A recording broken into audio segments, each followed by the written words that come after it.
ọdụm bụ ntu oyi wee kpọọ m fee n'azụ ọnụ wee sị m na-enwe nsogbu dị na-edepụrụ ndị ebe agụ afịa na mụnwa bibie n'azụ ndị ụmụ ọma ahịa na-edepụrụ afịa nye ndị ebe agụ nsi orenu ndị depụrụ ọ sị na ya amabe na mmadụ kpọrọ ya and ofu nwunye unu na mmadụ afụrụ ya kwụsị ya na-agwa ya na ya nụrụ ka a na-ekwu ọ na-ejekwa ya ma ka o si eje na-edepụrụ afịa ndị amadu ise na nsogbu adịghị na Chukwu ya ekwe ka ọ bụrụ obibi mbibe gị ya eti gị na nsogbu. So after that the following 2 days o jecha bata sị m na ihe emeta na investigation ka afịa ahụ si pụọ ọrụ ndị ebube agụ na kensịrị na ha nwa na-akpọ tụmangwe agwa ihe niile na-eme na Amadu and then oziru ha na tụmangwe aka o ruo na ndị ebube agụ aka nsị a na ma ya ada otu ya na mụ na ada ga-anọ na ntu tụmangwe kpọọ ya na fon na-ajụ ya ka ụmụazị ọchịagha na-ebugharị egbe ha kanya ọsị ya echecha na ya mani ọsị ya gbagodi ihe na ya chọrọ ịma ihe na-eme na Amadu mụ na ya nọ ntu ọsị ya na ya mani dịba mgbanyụ fon ngwa ntu oyi ntu a na ma ya ada otu ihe okwu na ma eyewitness anya mana mma apụ na be gị tango na m enweta n'ụlọ n'azịa na ma ya anọzi na be gị so ijeru ebe a mbụzi iwere ihe apụzie m wee gwa onye otu mbụ Kabak si ya na ihe na-eme na ya ekwobe because of me gbufuo ntu oyi na mụnwa ya anazi azịa na ụmụnna ya edepụzuru afịa nye ndị ebube agụ na mụnwa ana azịa ka hapụ isi na ọmụ gburu so gbacha ya ntu ahụ ọ sị no problem mụnwa naba azịa so anọ m na-azụ ahịa maka ba ha kpọọ m sị m gwagodi ntu oyi ya bịa na saịdị enwe ebe ọ si ya pụta na ya eji ya nọmbịa isi o akpọ m ntu oyi si ya na Kabas ebi ebe dị nke ọ pụọ jezi okwu a ma mụnwa amaghị ihe ha kpatara n'okwu ahụ before anụzi m na-achọ mmadụ na-aba ahụ achọ ọzọzi ebe enu na-egbuo na ọ bụrụ ka m si wee mata ekene gị. Madam, o mere kwechọ chọrọ ịjụ esila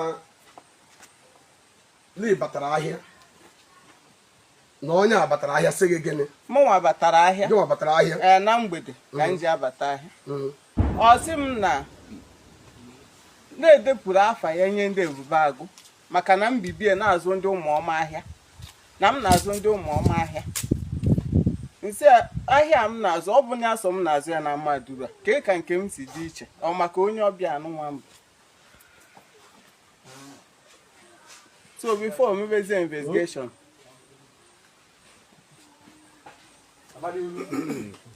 before ọgwazie na ya metara investigation ebe dati afịa ịpụrụ ndị ebe agụ si na oturu kensịl ha ya na tụmangwe na-akpakọ na ha anụta ihe na Amadu ha gwa tụmangwe wepụzieri ndị ebube agụ na from there nsị o na mụ apụọna na be ka hapụ ikwobe maka na mbibe ga-azụ ndị ụmụọma ahịa gbuo oge mana ama na ọ bụ nne m na-azụ ya na Amadu isi na mgbe ọ bataziri sị gị lie enwetala infọmeshọn nke o si lọọle nde nọọ kensịrị na adaga nsị ya na mụnwa ahịa ada otu ya na omene m n'akụkụ mụ na adaga ịnọkọ tụmangwe akpọ ya na fon na-ajụ eke ka Amadu dị ụmụaka ọchịagha na-ebugharị egbe ha aka na cherekwa nwoke mana ajụjụ nwere ịjụ onye ajụ nwere ịchọrọ ịjụ gị bụ nke izizi isi na ọ bụ mụ gwara gị na m emetala investigeshọn ka ọ bụ na ejụrụ m ọ nwere ndị mma asị gị na ọ nwe onye ma ọ bụ na ọ bụ ndị ọsụ itokwu ọ bụ na ọ bụ ndị awọ ọ bụ na ọ bụ ndị ọsụ mgbe na ma ama the first day ị gbara m na-edepụ n'afa gị ekwuru m ya ebe nsị gị ole ndị depụrụ esi na ịma bere ndị ọrụ na ịma ka osi awụ ka osi ebe ọbụla osi emechaa isi m na ị na-aga nwunye onye na-awụ ya gba gị sị gị na ya nụrụ ebe a na-ekwu ya na afa gị apụkwa na ebe agụ ị na-aga gị mmadụ ka isi aga the second time. The third time is a kebam ni metene that investigation. No, ndị dị itu na eriki tumangbe ihe na-eme na amadu. Ndị dị itu abụọ lende. Daga na cancel. Amadu no na ajụ, o mere nwere ajụjụ eju onye, o na ajụ ọsọ ụlọ na-atụkwa. Anjọ ya. O na ajụ ọsọ nwere ajụjụ ya. Mada, o nwere mgbe nji were sị gị gị were afa ma ọ bụ jezie mmadụ were wejere ndị ụmụọma. O nwere mgbe mụ na gị kwuru ụdị okwu a. Ịgwa m were afa and ewekwana m afa je nọ inye report. Onye m gwara ihe bụ my man, ịgwa reason nji anazị. Ahịa azụ. Onye m gwara ihe bụ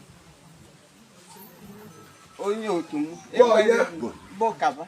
Kabaka. Yes sir. Ihe gbara ya sị ya lee onye ihe na-eme na ihe landlord m gbara m. Eke nwa ya ji kpọbịa kpọọ ya ka ọ jụọ ya ajụ. Achọ m ịnụ olu unu gaje meruo dị akọ ka ị na-akọ direct. Ọ nwere ihe ọzọ nwere eju. Ojos nwa bụrụ okwu ka ndị ekwu. Enwere m ajụjụ. Onye nwere ajụjụ. Ajụjụ m bụ mmadụ ka m chọrọ ịjụ. Ihe a kwuru kịta ọ bụ ebute iyi ebe a na ị ga-aṅụ na ihe ikwuru na-abụ ka o siri dị. Yes sir. Ajụjụ m agwụla. Okay. Na mkpịsị nwere obere okwu. Iya, obere okwu. Onwe ha mgbe m jiri gwa gị nwaanyị na m achọtala ndị wepụrụ afa m na Ebube Agụ na ọ bụ Kingsley na Daga ekwuo m something like that. Ọ ka mma na iji ikwu okwu kwuo ihe otu ihe siri dị. Jụrụ m asị gị na m ama. So o nweghị mgbe m jiri gwa gị na ọ gị wepụrụ afa na m ụfụla ndị wepụrụ afa m na nke ndị Ebube Agụ na ọ bụ Daga na Kingsley ekwughị m something like that. Agbaghị gị ihe dị otu ahụ.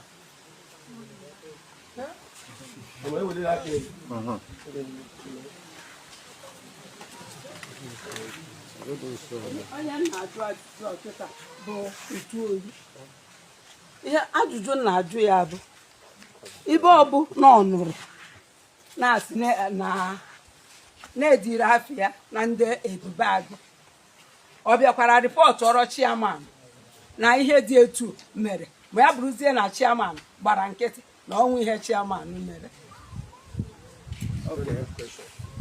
Ajọ ejiri dị mma mụnwa ha gba chairman because na mụnwa na onwe m adịghị enwe interest iji chọba.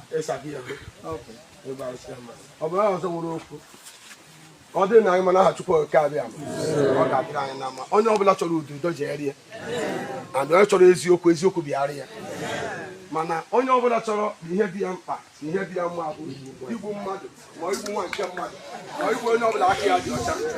A sị na onye ahụ dị ihe ahụ o ji ebu ọkụ ụzọ lakpuo ụra.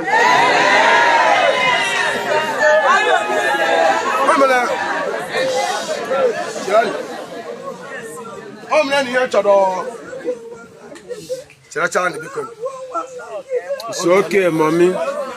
ozuola ma mma isi aba kwuo. O mere na ihe chọrọ ịjụ ntụ oyi. Ọkwa mana o mere nna m gwara na o mere izu ala agba nga nwaanyị nọ mee izu ala agba nga nwoke nọ mee izu nwoke na ibi ala agba. Ana m amakwa gị ikpe ma ana m aja ọchị gị ma mma gwa gị nke o siri dịrị m. Mgbe na ọ bụla ikputere ahịa kpọọ nwaanyị ya gịdị ya ala akpị ya dịka nkata ya leele ihe mere ni ihe nke nụrụ ma ga ama na ọba aka nị na ga ama na ọba aka ekpe. Ọ dịkwa very easy nke nwee chọpụtazi bakwa ihe onye ịghọta ihe na-agwa gị bikọsi gịdị ala aba na ị nọ n'ụlọ bụ ihe gị adị m ama gị ikpe. Enye m egbe taa gbuo gị na Kingsley nwụrụ na onye nwụrụ m na-egbu obere egbu mgbuo onwe. Ịghọta ihe na-ekwu so na ihe ji wee kwuo okwu na-abụ datịla ifuru okwu nwaanyị ya kwuru mmadụ labụ obi n'otu ime ụlọ ị na-erizi n'ihe o kwuru ibe okwu o siri wee pụta n'ọnụ ntụ oyi o siri wee nụ ya the first time.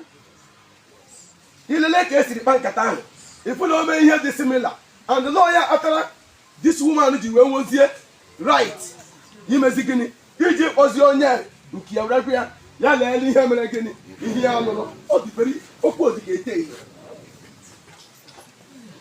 ete ihe so na ihe ji wee bịa bụ ka anụ ụnụ n'olu onye ụnụ anụ n'olu onye anyị were chọpụta nke ihe mere n'ime gịnị ka ọ dịrị na anyị na mma anyị anụchala olu ha na ngwa ndị na-eme vidiyo